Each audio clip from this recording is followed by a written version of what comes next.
Hello students, आज के इस लेक्चर में हम पढ़ने वाले हैं प्रैक्टिकल ट्रांसफार्मर ऑन लोड।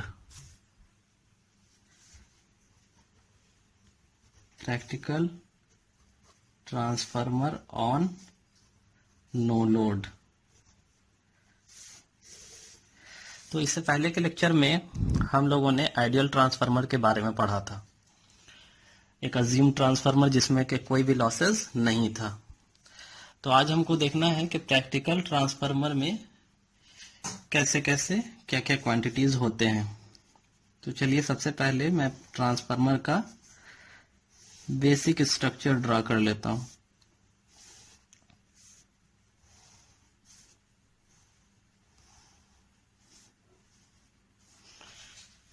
ये ट्रांसफार्मर का कोर है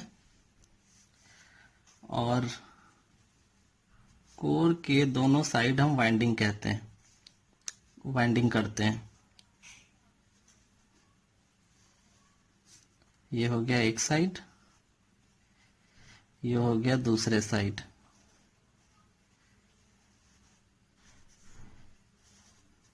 अब चूंकि ये नो लोड ट्रांसफार्मर है तो इसका सेकेंडरी जो है वो ओपन रहेगा, है ना, यानी लोड हम कनेक्ट नहीं करेंगे।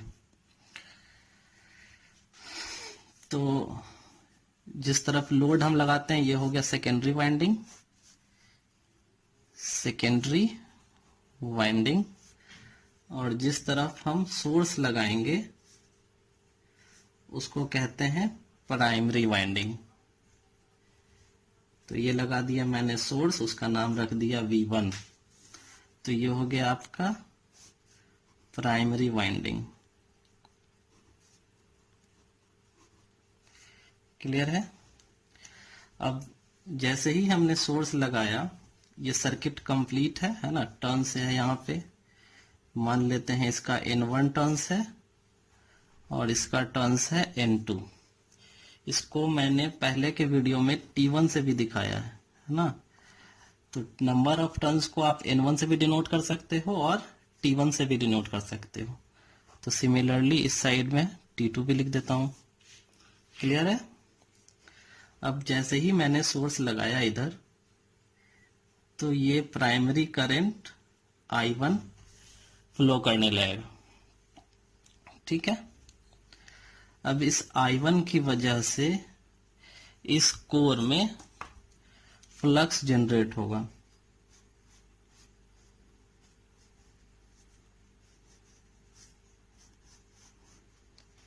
ये फ्लक्स जिसको हम म्यूचुअल फ्लक्स या मेन फ्लक्स भी कहते हैं। ठीक है? अब चूंकि ये फ्लक्स अल्टरनेटिंग नेचर का है तो इसके टर्न्स में ईएमएफ इंड्यूस्ड हो जाएगा, प्राइमरी इंड्यूस्ड ईएमएफ, जिसे हम E1 कहते हैं, E1 से डिनोट करते हैं। सिमिलरली जैसे इस तरफ टर्न्स है और अल्टरनेटिंग नेचर का फ्लक्स है तो फैराडे के लॉ के अकॉर्डिंग यहाँ पे ईएमएफ इंड्यूस्ड हो रहा है। उसी तरीके से इस तरफ भी टर्न्स है और अल्टरनेटिंग फ्लक्स, यही फ्लक्स यहाँ भी आके लिंक कर रहा है, तो इस तरफ भी ईएमएफ इंड्यूस्ड हो जाएगा, जिसे हम secondary EMF, secondary induced EMF कहते हैं और E2 से डिनोट करते हैं। ठीक है? अब यहाँ पे ईएमएफ इंड्यूस्ड हो गया। अगर यहाँ पे कोई लोड लगा होता तो यहां से करंट I2 फ्लो करना शुरू कर देता। क्योंकि हम पढ़ रहे हैं नो लोड ट्रांसफार्मर, तो यहां से कोई करंट फ्लो नहीं होगा क्योंकि सर्किट ही कंप्लीट नहीं है और I2 इजिकल टू हो जाएगा 0। अब I2 इजिकल टू 0 है तो यहां पे सेकेंडरी साइड में कोई भी लॉसेज नहीं होगा। जितना इंड्यूस्ड ईएमएफ इधर हो रहा है उतना ही वोल्टेज यहाँ पे अपीयर हो जाएगा, यानी कि V2 का वैल्यू बराबर होगा E2 के। ठीक है? अब यहाँ पे एक और चीज देखना है आपको कि पहले हम लोग पढ़ रहे थे आइडियल ट्रांसफार्मर, तो जिसमें कि कोई भी लॉसेस नहीं था, लेकिन ये प्रैक्टिकल ट्रांसफार्मर है तो प्रैक्टिकल ट्रांसफार्मर में कुछ ना कुछ लॉसेस होगा। जैसे कि ये आपका जो फ्लक्स है, ये सारा का सारा फ्लक्स कोर से लिंक नहीं होगा। कुछ ना कुछ फ्लक्स जो है ये बाहर की तरफ लीक करेगा, है ना। इस तरीके से कुछ फ्लक्स अपने डिजायर्ड पाथ यानी कि कोर के पाथ को ना फॉलो करके कोर से बाहर निकल जाएंगे। ऐसे फ्लक्स को हम लीकेज फ्लक्स कहते हैं। ऐसे फ्लक्स को हम लीकेज फ्लक्स कहते हैं। और जो फ्लक्स कोर के अंदर है, जिसे फाइम से डिनोट किया है, इसे यूजफुल फ्लक्स कहते हैं।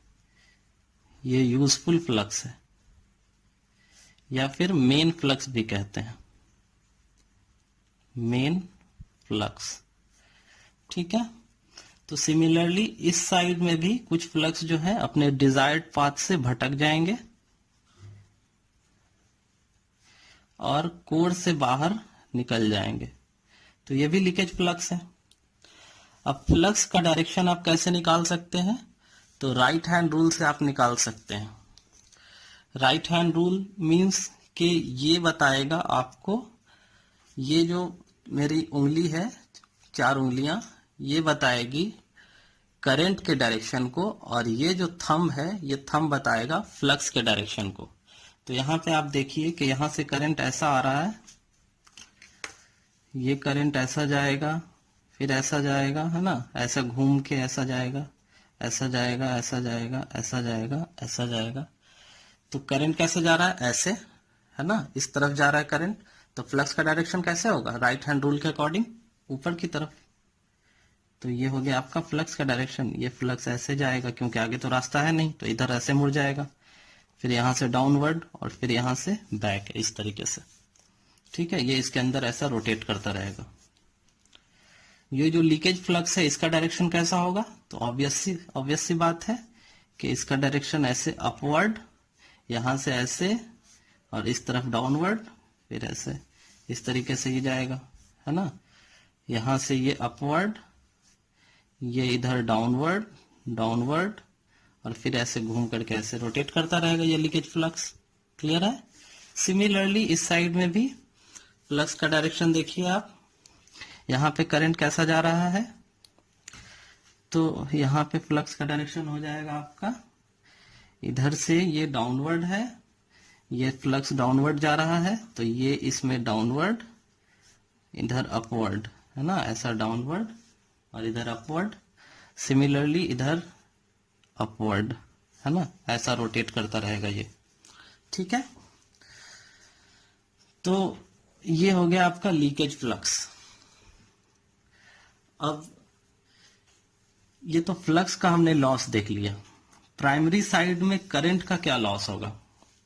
तो आइडियल के केस में आपका जो करंट फ्लो हो रहा था, तो करंट को अपोज करने वाला कोई भी क्वांटिटी नहीं था, है ना, क्योंकि वो आइडियल था, उसमें कोई लॉसेस नहीं था। लेकिन यहां पे जो करंट फ्लो कर रहा है, ये करंट I1, इस करंट में लॉसेस होंगे क्योंकि ये प्रैक्टिकल ट्रांसफार्मर है। तो कौन से लॉसेस होंगे? तो सबसे पहला तो लॉस होगा जो कि वाइंडिंग का लॉस होगा, है ना। जो आपने कॉपर लपेटा है, उस कॉपर का कुछ ना कुछ अपना रेजिस्टेंस होगा, तो उस रेजिस्टेंस के अक्रॉस इस आई का लॉस होगा, है ना। तो उसे हम वाइंडिंग रेजिस्टेंस कहते हैं, वाइंडिंग रेजिस्टेंस लॉस। अब एक तो हो गया ये लॉस रेजिस्टेंस की वजह से। दूसरा लॉस, ये फ्लक्स जो लीक कर रहा है, तो लीकेज की वजह से, इस लीकेज फ्लक्स की वजह से एक लॉस होगा जिसे हम कहेंगे लीकेज रिएक्टेंस। मैं यहां पे लिख देता हूं,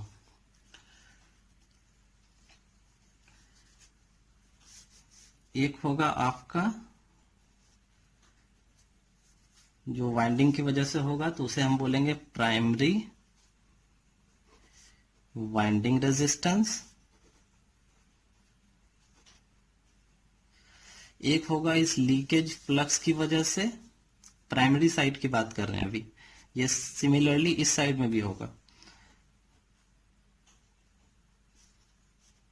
दूसरा हो जाएगा आपका इस लीकेज फ्लक्स की वजह से प्राइमरी लीकेज रिएक्टेंस, ठीक है। और एक होगा आपका इस कोर में लॉस। कोर में कौन से लॉस होते हैं? तो हिस्टैरिसीस लॉस और ईडी करंट लॉस, तो उसकी वजह से एक लॉस होगा आपका। तो एक फाइनल जो लॉस होगा वो होगा आपका कोर लॉस। तो कोर लॉस जो है वो दो तरीके के हैं। एक कोर लॉस में दो तरीके के होते हैं, एक होता है ईडी करंट लॉस,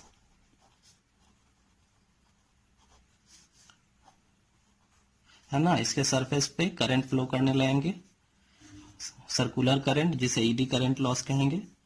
और दूसरा होगा आपका हिस्टैरिसीस लॉस। हिस्टैरिसीस लॉस में क्या है कि कोर जो है आपका करंट के अकॉर्डिंग मैग्नेटाइज और डीमैग्नेटाइज नहीं होता है, तो उसके वजह से जो लॉस होते हैं वो हिस्टैरिसीस लॉस कहलाता है। तो ये कुछ लॉसेस हैं। तो अब हम बार बार तो ये सर्किट ड्रॉ नहीं करेंगे, तो इसके लिए हम ट्रांसफार्मर का इक्विवेलेंट सर्किट ड्रॉ कर लेते हैं। Equivalent circuit of transformer.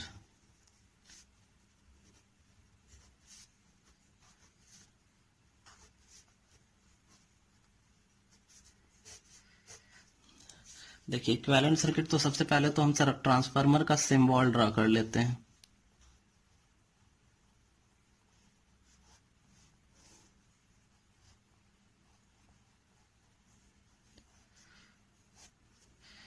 ये ट्रांसफार्मर का सिंबल आप सभी जानते होंगे, पहचानते होंगे, है ना। इसमें N1 इस साइड का टर्न्स है, N2 इस साइड का टर्न्स है। अब ट्रांसफार्मर में जिस साइड हम लोड लगाते हैं वो आपका सेकेंडरी कहलाता है, और जिस साइड हम सोर्स लगाते हैं वो प्राइमरी कहलाता है। तो इसे हम मान लेते हैं सेकेंडरी का साइड। तो ये हो गया आपका सेकेंडरी साइड, और इस तरफ का हो जाएगा प्राइमरी साइड।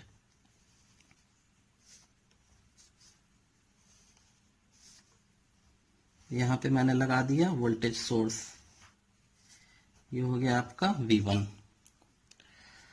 अब जैसा कि मैंने यहां बताया था कि प्राइमरी साइड का अपना वाइंडिंग रेजिस्टेंस होगा, तो मैं यहां पे रेजिस्टेंस लगा देता हूं।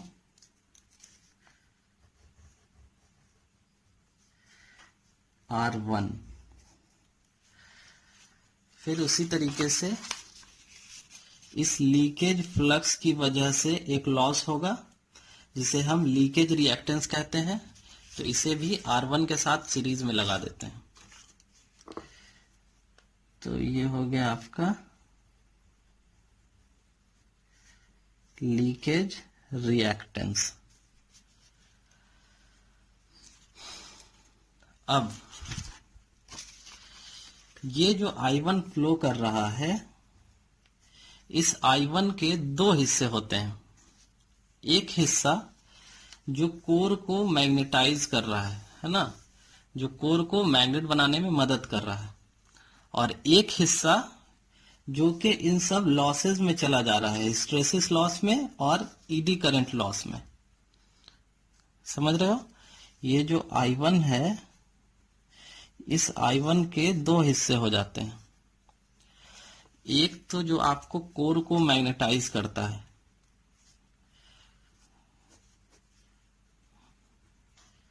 मैग्नेटाइज द कोर, और जो दूसरा हिस्सा है वो लॉस में चला जाता है, कोर लॉस, है ना। तो कोर मैग्नेटाइज जो कर रहा है, मैग्नेटाइज कोर को हम आई म्यू से डिनोट करते हैं।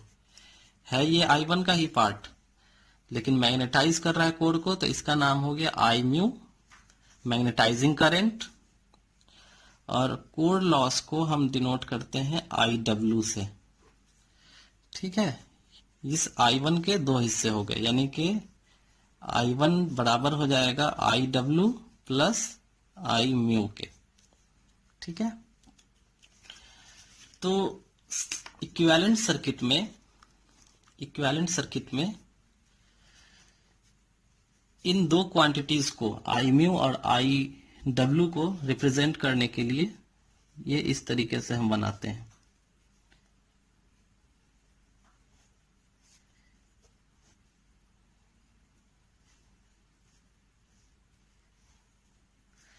ये हो गया आपका आरसी कोर लॉस रेजिस्टेंस और ये हो गया आपका एक्स एम मैग्नेटाइजिंग रिएक्टेंस। तो कोर लॉस वाले से कौन फ्लो करेगा, तो आप समझ रहे होंगे, कोर लॉस वाला करंट IW और मैग्नेटाइजिंग रिएक्टेंस से कौन फ्लो करेगा, जो मैग्नेटाइज कर रहा था वो करंट फ्लो करेगा, यानी कि I म्यू। ठीक है, तो ये आपका प्राइमरी का साइड कंप्लीट हो गया। यहां से आप करंट को रिप्रेजेंट कर दीजिए, करंट फ्लो करता है।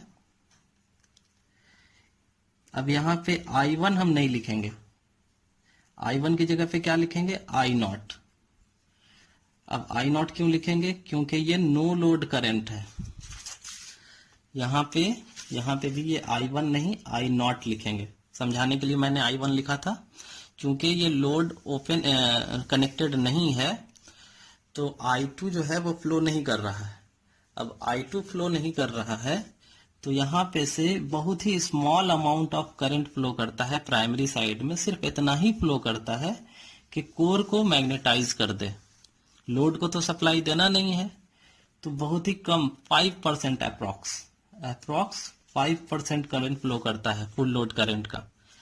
तो इतना ही करंट फ्लो करता है, इसलिए इसका नाम है नो लोड करंट। तो यहां पे मैंने लिख दिया है I0। ये नो लोड करंट है, no load current since secondary is open circuited. अब यहां पे आप अपना दिखा लीजिए, यहां पे इस साइड में EMF इंड्यूस्ड होगा E1, सिमिलरली इस साइड में EMF इंड्यूस्ड होगा E2, है ना। अब सेकेंडरी साइड में करंट तो फ्लो आपका 0 हो रहा है, I2 जो है वो आपका 0 करंट फ्लो कर रहा है, लेकिन वाइंडिंग का रेजिस्टेंस अपना कुछ ना कुछ तो होगा। तो इसे हम सर्किट में दिखाएंगे R2। और जैसे यहां पे लीकेज रिएक्टेंस बताया था, तो ये लीकेज रिएक्टेंस भी होगा, तो इसे भी हम दिखाएंगे। ये हो गया आपका X2, I2 is equal to 0। और यहाँ पे जितना वोल्टेज यहाँ होगा वही वोल्टेज यहाँ पे अपेयर होगा, V2 is equal to E2, जैसा मैंने यहाँ पे बताया। ठीक है,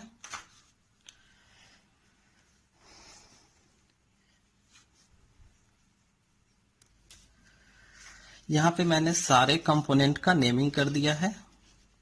सर्किट सिंबल में जो भी कंपोनेंट थे उन सारे कंपोनेंट्स का मैंने नेमिंग कर दिया है। V1 आपका प्राइमरी अप्लाइड वोल्टेज है, R1 प्राइमरी वाइंडिंग रेजिस्टेंस है, X1 primary leakage reactance, I0 no load primary current, IW core loss component of no load current, I mu magnetising component of no load current, RC core loss resistance, XM magnetising reactance, E1 primary induced EMF, N1 number of primary winding turns, R2 secondary winding resistance, X2 secondary leakage reactance, N2 number of secondary winding, E2 secondary induced EMF, V2 voltage across the load। तो ये हो गया आपका equivalent circuit practical transformer का no load के case में। अब हम इसका फेजर डायग्राम ड्रॉ करते हैं। अब हम देखते हैं फेजर डायग्राम। फेजर डायग्राम, तो फेजर डायग्राम में जब भी हम ट्रांसफार्मर का फेजर डायग्राम ड्रॉ करेंगे तो हम हमेशा रेफरेंस एक्सिस पे सबसे पहले फ्लक्स को ले लेंगे। ठीक है, अब इस फ्लक्स को जनरेट कौन करता है? तो फ्लक्स को जनरेट करता है कौन? ये करंट है ना। अब ये करंट है जो इस करंट के दो हिस्से हैं, है ना। इस करंट के दो हिस्से हैं, एक तो है आपका मैग्नेटाइजिंग करंट और एक है आपका कोर लॉस कंपोनेंट, है ना। तो कोर लॉस तो लॉस में चला जाता है, मैग्नेटाइज तो ये वाला कंपोनेंट करता है ना, जिसकी वजह से फ्लक्स जनरेट हो रहा है। तो ये इस फ्लक्स को जनरेट कर रहा है, इसलिए इसके साथ सेम फेज में होगा आई म्यू। तो ये हो गया आपका आई म्यू, मैग्नेटाइजिंग करंट। अब हम ईएमएफ इक्वेशन से जानते हैं, जब हम ईएमएफ इक्वेशन डिराइव कर रहे थे तो उसमें हम लोगों ने देखा था कि E इज इक्वल टू आया था EM sine omega T minus 5/2। ये 5/2 क्या है? 90 डिग्री। इसका मतलब कि जो आपका ईएमएफ इंड्यूस्ड होगा वो फ्लक्स से 90 डिग्री पे होगा, 90 डिग्री लैग करेगा। तो यहाँ पे ये हम ड्रॉ कर लेते हैं ईएमएफ E2, और E2 के साथ ही सेम फेज में होगा E1 भी, क्योंकि दोनों E1 और E2 दोनों एक ही फ्लक्स से जनरेट किया जाता है। ठीक है, तो दोनों सेम फेज में होंगे, दोनों 90 डिग्री पे। ठीक है, अब यहाँ पे E1 भी आगे हो सकता है और E2 भी पीछे हो सकता है। ये डिपेंड करता है नंबर ऑफ टर्न्स पे।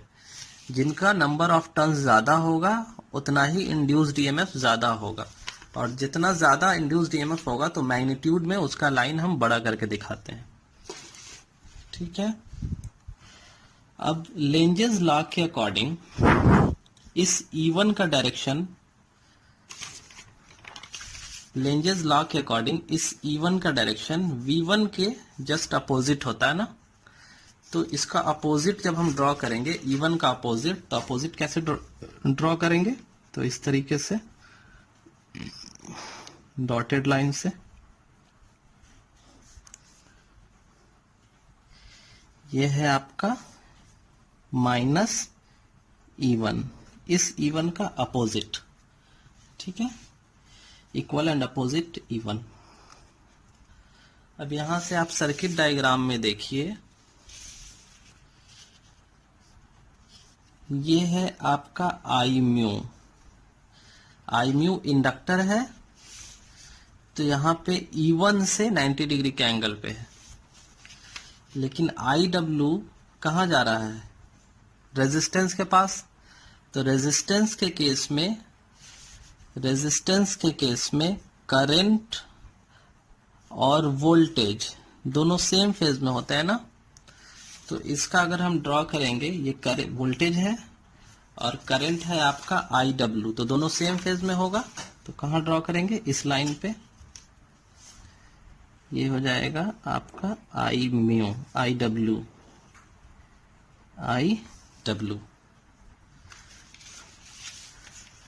अब IW और आई म्यू दोनों का सम कौन है? I0। तो आई म्यू और IW का वेक्टर सम हम कैसे बनाएंगे? तो यहां से ये लिया और यहां से लिया, और इन दोनों का वेक्टर सम बन गया I0, नो लोड करंट। ठीक है,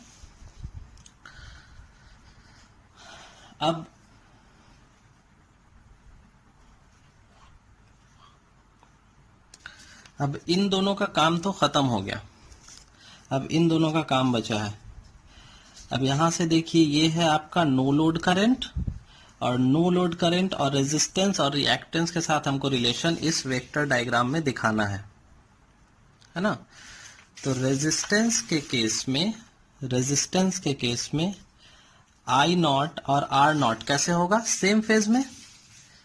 तो यहां पे इसके साथ तो नहीं बना सकते हैं, तो यहां बनाते हैं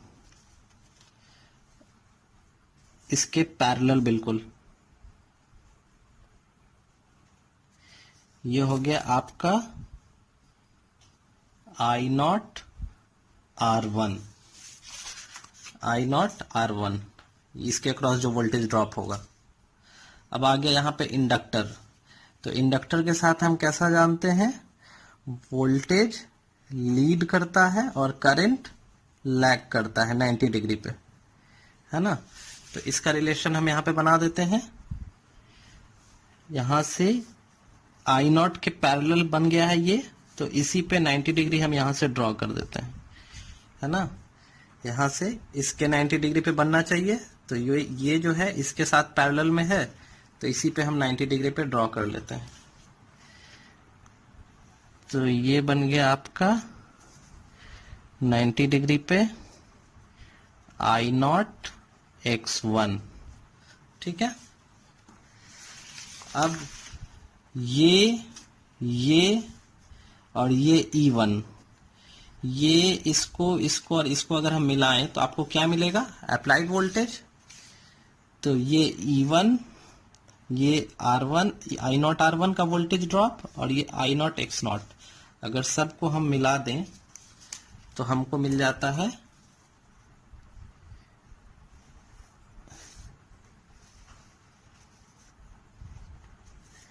ये हो गया आपका V1। तो ये है आपका वेक्टर डायग्राम, ठीक है। अब इस वेक्टर डायग्राम से, वेक्टर डायग्राम में एक चीज जो है, वोल्टेज और करंट के बीच का जो एंगल होगा ये होगा फाई नॉट,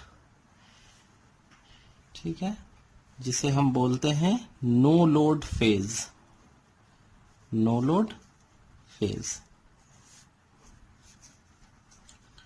अब इस वेक्टर डायग्राम से आपको कुछ फॉर्मूलाज मिलेंगे। एक होगा IW, है ना। आपसे अगर न्यूमेरिकल में रहेगा क्वेश्चन कि आप बताइए कि कोर लॉस कंपोनेंट क्या है, तो आप कैसे बताएंगे। तो IW इज इक्वल टू हो जाएगा आई नॉट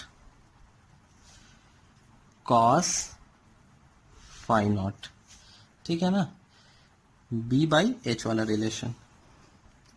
उसी तरीके से आपसे आई म्यू पूछा जाएगा, तो आई म्यू हो जाएगा आई नॉट साइन फाई नॉट, ठीक है। अब ये पाइथागोरस थ्योरम से हम क्या लिख सकते हैं, I naught is equal to under root I W का स्क्वायर प्लस आई म्यू का स्क्वायर, और आप क्या लिख सकते हैं, cos phi naught is equal to I W by I naught. तो ये कुछ आपको फॉर्मूला मिले हैं इससे, इस फेजर डायग्राम से, जो कि न्यूमेरिकल सॉल्व करने में आसान होगा आपको। एक और फॉर्मूला है कोर लॉस के लिए। अगर आपसे कोर लॉस पूछा जाए तो core loss is equal to क्या हो जाएगा, V1 I not cos phi not, ठीक है। अब I not cos phi not किसके बराबर है, तो आई डब्ल्यू के, तो इसको हम इस तरीके से भी लिख सकते हैं V1 आई डब्ल्यू।